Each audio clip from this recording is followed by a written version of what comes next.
Hey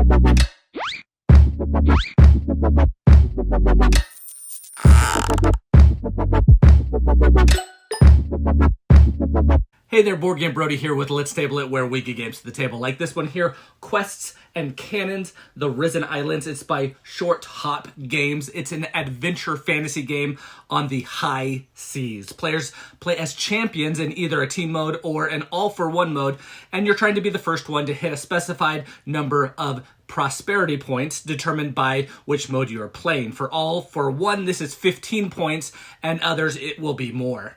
You do this by completing quests, following clues, and even attacking your rival champions. You will be taking turns moving your ships around the board, navigating the seas, of course, and landing on certain islands for their resources and for their commerce that, they offer you to gain stuff. You'll be able to upgrade your ship and discover treasure that you never knew you could have. The game is played on a modular board that have different tiles that can be arranged differently. The rulebook offers suggestions for your layout, but you can also randomly make your board as well. So first, you'll pick your champion. Each one has a different ability that might, specialize in a certain aspect of the game that you should take to your own advantage.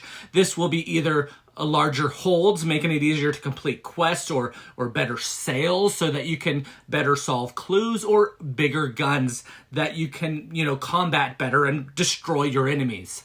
So you have your champion now, and you add the sails and the cannon shown on the champion's ship stats there, and each player starts in their home port. Again, your champion board shows your health and your abilities, your starting stats, as well as it also shows the maximum of what you can have of the sails, the cannons, and the holds to hold things. On your ship, you will hold your coins. You have 2 slots to equip stuff onto. These will be from your loot cards. This area tracks your actions on your turn here. You have 3 actions to perform each turn. Here marks traveler bonuses. Sails go in these slots here, cannons in these slots, ammo in this area, and cargo holds on the bottom with covers over ones that you cannot use.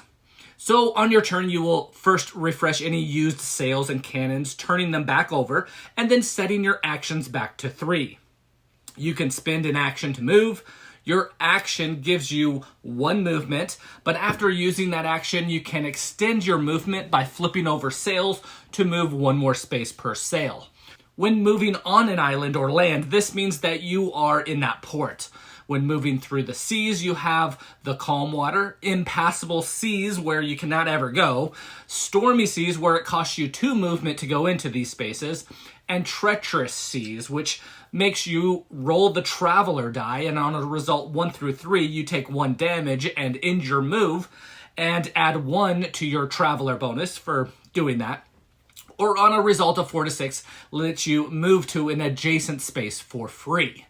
When you have saved traveler bonuses, you can always use them in future times when you cross treacherous seas to spend a bonus to add that much to your roll. Or other effects that use this die also, you can use your traveler bonuses in this way to have more favorable outcomes.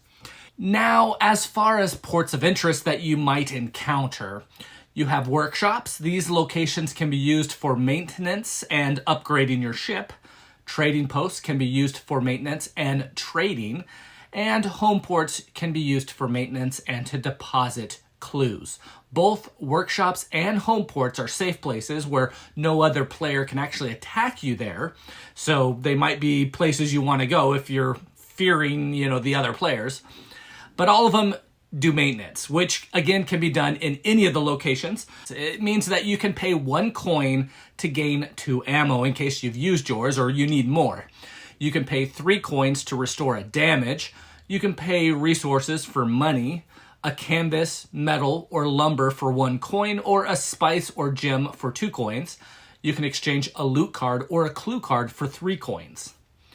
Upgrade action is done by visiting workshops, and it lets you pay a canvas and 3 coins to gain a new sail, letting you move more or move further. You can buy a new cannon with 1 metal and 3 coins to, be better at combat. And a new cargo slot to hold more stuff costs 1 lumber and 3 coins. Just remember you have a maximum of the number of sails, cannons, and cargo holds depending on your champion that you picked to play with during this time you're playing the game.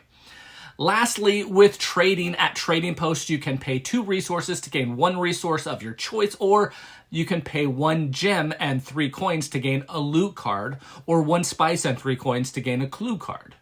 Loot cards are rare treasures that you can gain by completing treasures or solving clues or buying them at the Trading Post. Each card will tell you what it does and when you can use it.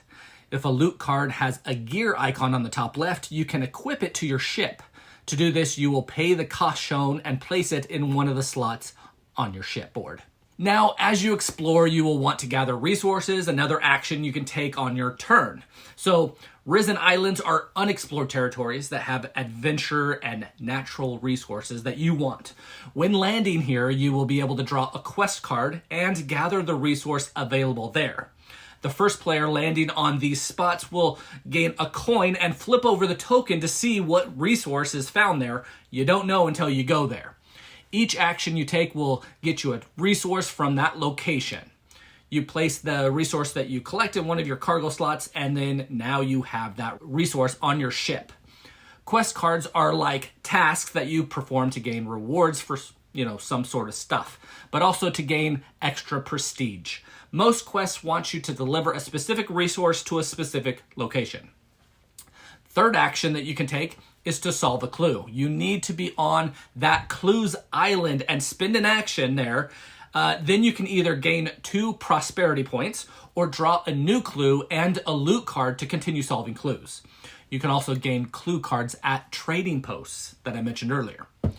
The last type of action you can take is attacking. Whenever you are on the same space as an enemy ship, you can attack them. To do this, you will flip over any number of cannons to fire them, and for each cannon used, you will roll an ammo die. Make sure you have ammo as well. Now you will deal 1 damage for every 4 dots on the combination of dice that you rolled. If you cause any damage, you will gain then 1 prosperity point. Whenever you receive damage, you will mark off one of your hearts on your board with a damage token. And if all hearts are damaged, then your ship sinks. And if your ship sinks, then you'll place your ship back at your home port. And you will discard all your resources, all your solved clues and ammo that you were carrying on your ship. And then you'll take 5 new ammo. All the equipped loot cards are lost, as well as half of your coins. You'll remove all of the damage tokens. If you are sunk by another player, then they gain 3 prosperity points and take the coins that you discarded, those half of coins. And if a marauder sunk you, then you just continue as, I've explained. If anyone else sunk you, then you lose 3 prosperity points. Again, players will continue playing, taking 3 actions on your turn, trying to gain prosperity points, and when a player hits the goal, the game ends at the end of that round. Then the player with the most points wins the game. Again, you can play the game where each player is on their own team from, 2 to 6 individual players, or you can play a 2 versus 2, a 3 versus 3, or even a 2 versus 2 versus 2. You can also play it cooperatively with some small changes to the game as well. You can change the map layouts as you learn the game to give you different setups, different things. And, well, that's Quests and Cannons, a pirate game of crossing the seas to gain resources, complete quests, and upgrade your ship, of course, to be more efficient in the game. All that will, mix with combat as well. It's a game where your champion will give you some abilities with, that others don't have, so you're doing stuff that they can't do, and you'll focus on gaining points in those ways. But the game can take you in other paths where you can gain points other ways. Again, the main ways are through combat, completing quests, by dropping off resources to certain locations, and by sailing further with better sails to solve those clues. You have 3 actions to use how you want on your turn. As you progress in the game, you will, upgrade your ship so that those actions are actually bigger and better and you can do more with them. The game board can change each time that you play, making it hard to, replicate, meaning that you can't play the same way every single time you play the game. you have to adjust to, what the board shows. And then you can play the game individually or with teams, making the modes of play different. That's kind of cool. The design is a more sandbox way to play where really you go and do whatever you want.